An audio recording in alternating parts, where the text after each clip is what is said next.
پہلو میں دفن کیا گیا. یہ شان ملی حضرت صدیق اکبر رضی اللہ تعالیٰ عنہ کو. ظاہری حیات میں تھے تو بھی حضور کا قرب تھا, اب وصال فرما گئے تو بھی حضور کے پہلو میں آرام فرمائے. واقعی ہجرت آپ نے پڑھا ہوگا, بارہا سنا ہوگا. ہجرت کے واقعے میں ہم بارہا یہ پڑھتے اور سنتے آ رہے ہیں کہ جو یہ ہجرت ہوئی نا, کفار مکہ نے انعام رکھ دیا تھا اور اس کے بعد پھر کفار مکہ حضور کے پیچھے ہو گئے تھے, اس لیے حضور غار میں رکے. یہی ہم پڑھتے اور سنتے آئے, مگر یہاں حکمت ہی کچھ اور تھی. آپ دیکھیں ہجرت کی ابتدائی معجزے سے ہوتی ہے. حضرت مولا کائنات کو حضور نے بستر پر لٹایا اور کہا صبح امانتیں دے کر تم بھی آ جانا.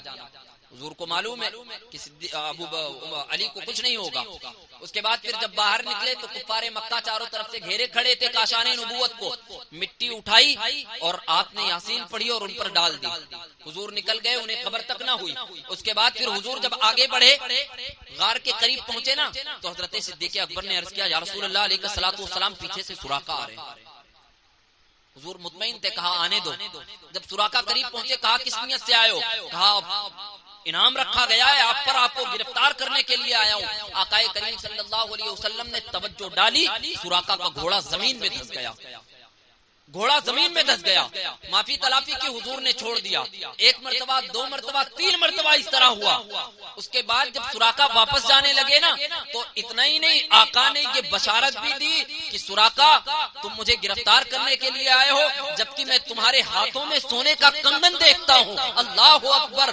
آقا کریم صلی اللہ علیہ وسلم یہ بھی جانتے ہیں سراقہ مشرف با اسلام ہوں گے, کسرا فتح بھی کیا جائے گا اور اس کے بعد وہاں کا کنگن بھی لائے گا, سراقہ کے ہاتھ میں پہنایا جائے گا. حضرت عمر فاروق اعظم کے زمانے میں فتح ہوا کسرا, مال غنیمت جو آیا رکھا گیا. حضرت عمر فاروق اعظم اس کے چاروں طرف گھوم رہے. لوگوں نے پوچھا امیر المومنین کیا کر رہے ہو؟ کہا میں نے حضور سے سنا تھا کسرا فتح ہوگا, اس کا کنگن آئے گا, سراقہ کے ہاتھ میں پہنایا جائے گا. حضرت عمر فاروق اعظم نے چکر لگایا, ڈھونڈا تو وہ کنگن مل گیا. کنگن نکال کر حضرت عمر فاروق اعظم نے سراقہ کو پہنا دیا. حالانکہ سونا حرام ہو چکا تھا, سونا حرام ہو چکا تھا. مگر یہاں تو آقا کریم صلی اللہ علیہ وسلم کی اجازت ہے, حضور کے زبان مبارک سے جو الفاظ نکل جائیں وہی شریعت ہوا کرتے ہیں. کنگن یہاں پہنایا گیا, یہ اختیار حضور کا ہے. سراقہ پر تین مرتبہ توجہ ڈالی, گھوڑا زمین میں دھس گیا. حضور آگے بڑھے, غار میں تشریف لے گئے. حضرت عمر فاروق اعظم رضی اللہ تعالیٰ عنہ کے پہلو میں سر رکھ کر حضور آرام فرمائے. سانپ نے ڈسا بے قراری کے عالم میں, ہے نا. اب حضور نے لعاب مبارک لگایا, حضرت صدیق اکبر کو شفا مل گئی. یہ اتنے سارے معجزات ایک ہجرت کے سفر میں ہیں. عقل یہ کبھی نہیں تسلیم کرتی کہ حضور اور حضرت صدیق اکبر غار میں اس وجہ سے رکے کہ کفار پیچھا کر رہے تھے. حضور نے توجہ ڈالی, سارے کے سارے اندھے ہو گئے. حضور نے توجہ ڈالی, سراقہ کا گھوڑا زمین میں دھس گیا. تو پھر یہ کہاں سے ہو سکتا ہے کہ حضور غار میں چھپ جائیں؟ حضور چھپے نہیں تھے. حضور کی توجہ کا عالم تو یہ ہے کہ نظام قدرت بدل جاتا ہے. حضور توجہ ڈالتے ہیں, ڈوبا ہوا سورج واپس آ جاتا ہے. حضور توجہ ڈالتے ہیں, چاند کے دو ٹکڑے ہو جاتے ہیں. حضور جب توجہ ڈالتے ہیں تو ابو جہل کی مٹھی میں کنکری کلمہ پڑھنے لگتی ہے. حضور کی توجہ کا عالم یہ ہے. یہی حضرت صدیق اکبر جب حضور اپنی والدہ کو حضور کی بارگاہ میں لے کے گئے تو کہا یا رسول اللہ علیہ الصلوۃ والسلام دعا فرما دیجئے میری والدہ مشرف با اسلام ہو جائیں. حضور نے ایک توجہ ڈالی, حضرت ابو بکر کی والدہ حضور کی بارگاہ میں آ کر کلمہ پڑھ کر مشرف با اسلام ہو جاتی ہے.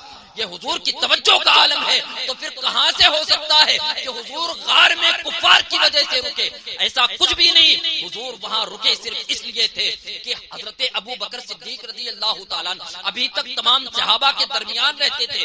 اب حضور کی جو فیضان والی نظر ہوتی تھی, حضور کا جو فیض نکلتا تھا وہ سارے صحابہ کو یکساں ملا کرتا تھا. اللہ نے یہ اہتمام فرمایا, اے میرے محبوب اب تمہارے بعد کوئی نبی آنے والا نہیں ہے. اتنی اہم ذمہ داری جس کاندھے پہ جانے والی ہے اسے لاؤ غار میں, اس کی تربیت کرو اور اس کے بعد یہ ذمہ داری اس کے سپرد کرو. اللہ اکبر. اب ذرا اندازہ لگاؤ, جس نبی کی توجہ کا عالم یہ ہے کہ نظام قدرت بدل جائے, 3 دن 3 راتیں غار میں رک کر حضور نے جب حضرت ابو بکر پہ توجہ ڈالی ہوگی تو حضرت ابو بکر کیسے کیسے مراتب طے کر چکے ہوں گے, یہ اللہ جانے, حضور جانے یا پھر صدیق اکبر جانے.